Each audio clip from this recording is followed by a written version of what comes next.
नमस्कार दोस्तों, ये मेरा न्यूजीलैंड का लास्ट वीडियो है। इसके बाद का जो मैं वीडियो रिकॉर्डिंग करूंगा वो इंडिया से होगा।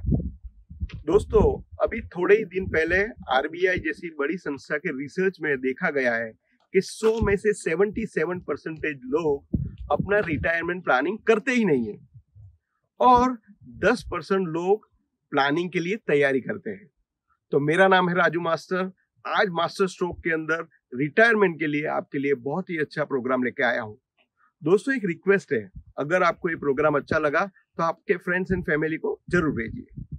कोई भी बंदा जब अपनी लाइफस्टाइल शुरू करता है तब अपनी पत्नी, बच्चे, अपनी फैमिली के लिए, अपने करियर के लिए इतना फोकस होता है और अपने काम के अंदर इतना ज्यादा जुड़ जाता है कि उसको बात की पता ही नहीं चलती।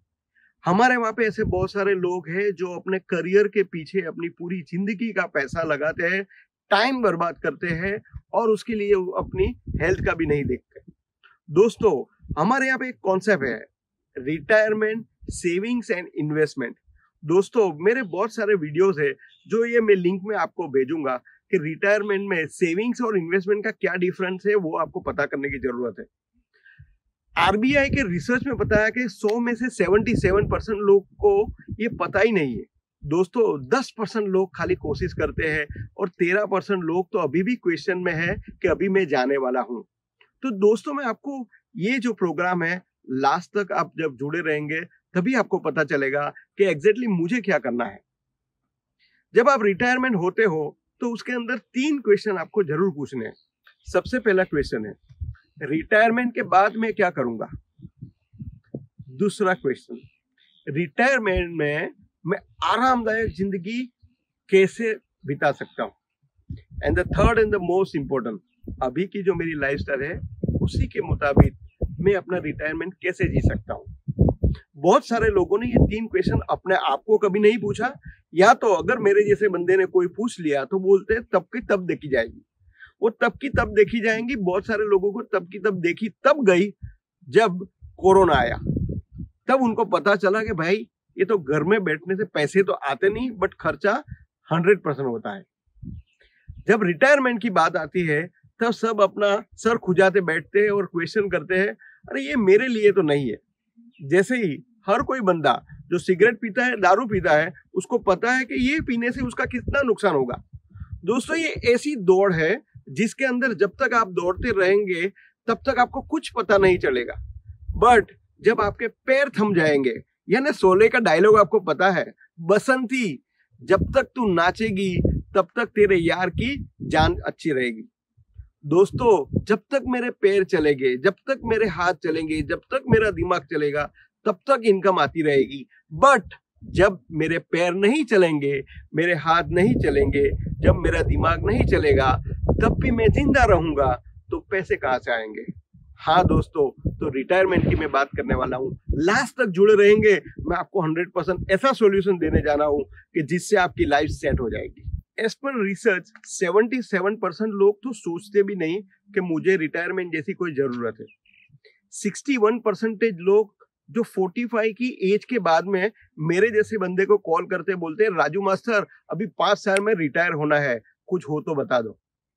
मेरे पास 100 में से 90% लोग ऐसे आते हैं जिसकी एज 45 प्लस है और वो बताते हैं अभी मुझे रिटायरमेंट बारे में बात करनी है। क्यों बात करनी है? उसके पास ऑलरेडी 3 चीज होती है जिसकी वो चिंता करते हैं। सबसे पहली बात, मुझे रिटायरमेंट होना है। दूसरी बात, मेरे लड़के या लड़की की शादी करनी है। और तीसरी बात, शादी नहीं करनी है तो उसके लिए उसको जाना है अमेरिका, कनाडा, लंदन पढ़ने के लिए। तो ये 3 चीज का सॉल्यूशन 45 की एज में मैं कहां से लेके आऊंगा। बट मेरे पास लोग 45 की एज के बाद में आते हैं, वो 61% लोग हैं एज पर द रिसर्च। दोस्तों, 71% लोग तो ऐसे हैं जो बोलते हैं मेरे पास पैसे बचते ही नहीं तो मैं रिटायरमेंट के बारे में कैसे सोचूं। 65% लोग ऐसे हैं जो बोलते हैं मेरे पास मेरा घर है, मेरे पास मेरी एफडी है, मेरे पास मेरा गोल्ड है, मेरे पास मेरा बिजनेस है, उसी के अंदर से मैं मेरा काम चला लूंगा। दोस्तों, ये 5 चीज जो मैं आपको बात किया बड़ी बड़ी है। मैं एक बात हमेशा बोलता हूं कि आपके पास जो एफडी पड़ी है, आपके पास जो गोल्ड पड़ा है, आपका जो बिजनेस है, आपका जो घर है, आपकी जब 65-70 की एज हो जाएगी तब बेच के बताओ। आपकी फैमिली वाले बंदे को पूछो, आपके बच्चे को पूछो कि मुझे ये बंगलो बेच देना है, मुझे अभी धंधे पे नहीं जाना है, क्या बोलते हैं? एक ट्राई करके देखो। आज अपने फैमिली मेंबर के साथ बैठो और उनको पूछो कि मैं जो घर में रह रहे हम लोग, वो घर हम लोग बेच देते हैं और वो पैसे कहीं पर रख के उसके अंदर से जो पैसा आएगा उसमें से अपन खाएंगे। या तो रेंटल प्रॉपर्टी है, बेच के बताओ।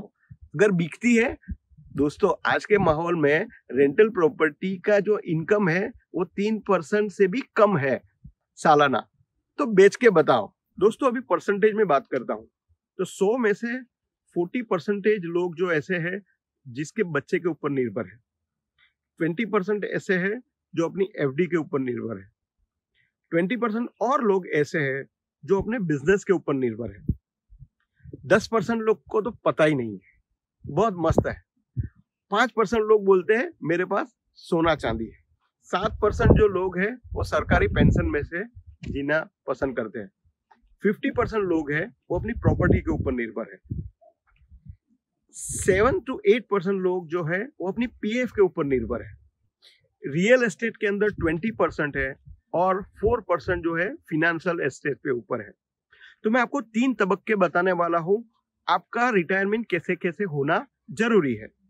पहला, एक्टिव रिटायरमेंट, जिसके अंदर ग्रेजुइटी, पीएफ और गवर्नमेंट सिक्योरिटीज वाले जो इन्वेस्टमेंट है उसके ऊपर ध्यान देके अपने फ्यूचर का प्लानिंग करके उसके अंदर से मुझे कितना मिलेगा वो सोच के एक्टिवली उसका प्लानिंग करने का। दूसरा है स्लो रिटायरमेंट, इन्वेस्टमेंट पोर्टफोलियो है, अपना रिटायरमेंट का पोर्टफोलियो है, मेडिकल चेकअप है, रूटीन मेडिकल चेकअप है, मेडिक्लेम का ध्यान रखना और अपने इनकम और खर्चे का ध्यान रख के ये स्लो रिटायरमेंट।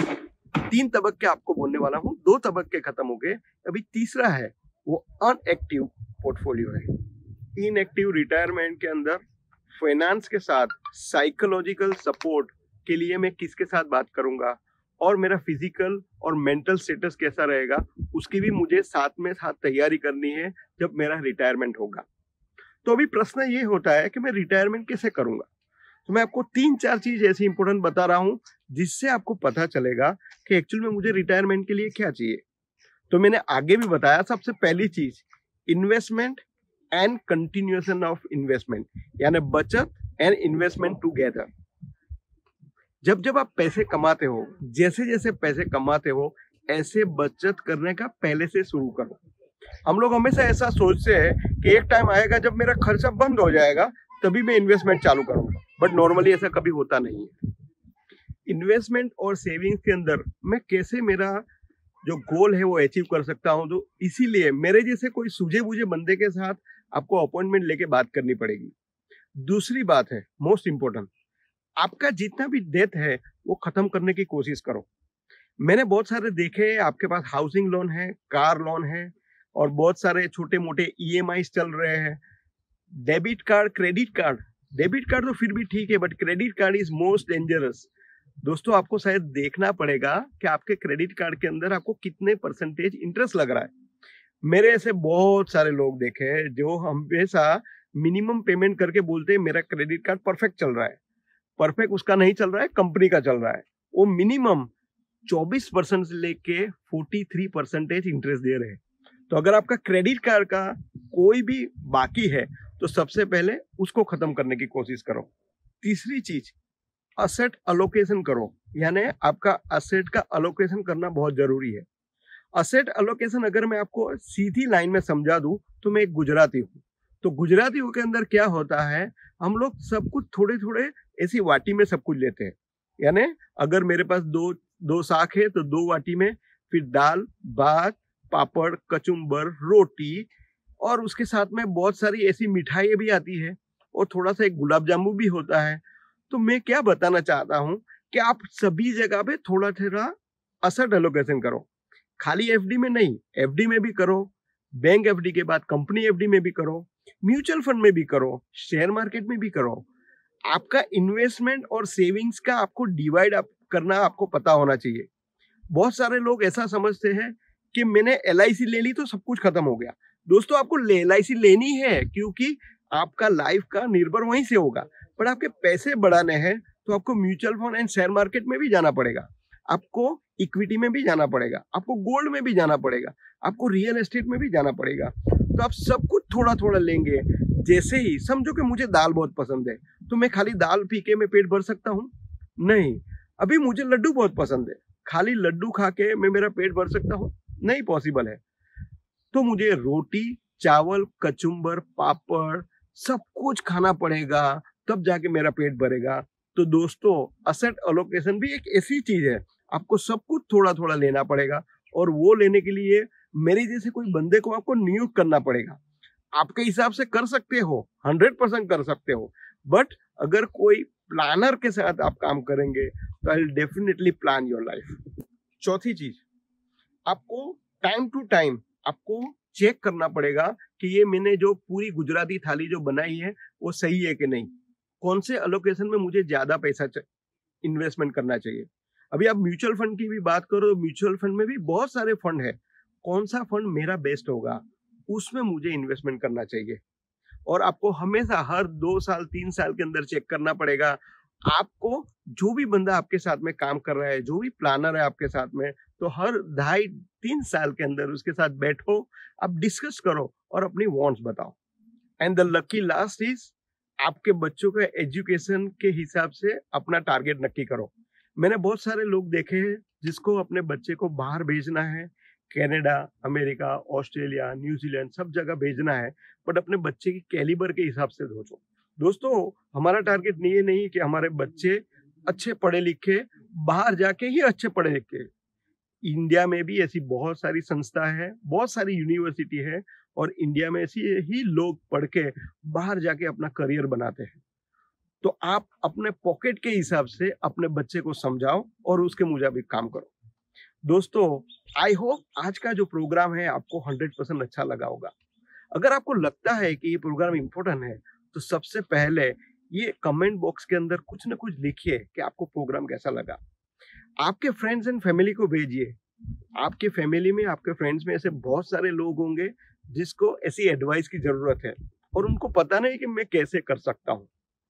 तीसरी बात, आपके फ्रेंड्स एंड फैमिली, अगर आप अपनी फैमिली में आपका भाई बहन माँ बाप के साथ में जो रह रहे हो, आपके रिलेटिव के साथ में जो रह रहे हो, उनका अगर आप भला करना चाहते हो, दोस्तों मुझे पूरे इंडिया के सब लोगों का भला करना है और इसीलिए मैं प्रोग्राम करना हूँ। तो आपको अगर लग रहा है कि ये प्रोग्राम किसी के भी लिए है, आप सबसे पहले फॉरवर्ड कीजिए, अगर नए हो सब्सक्राइब भी कीजिए। Thank you so much. जय हिंद।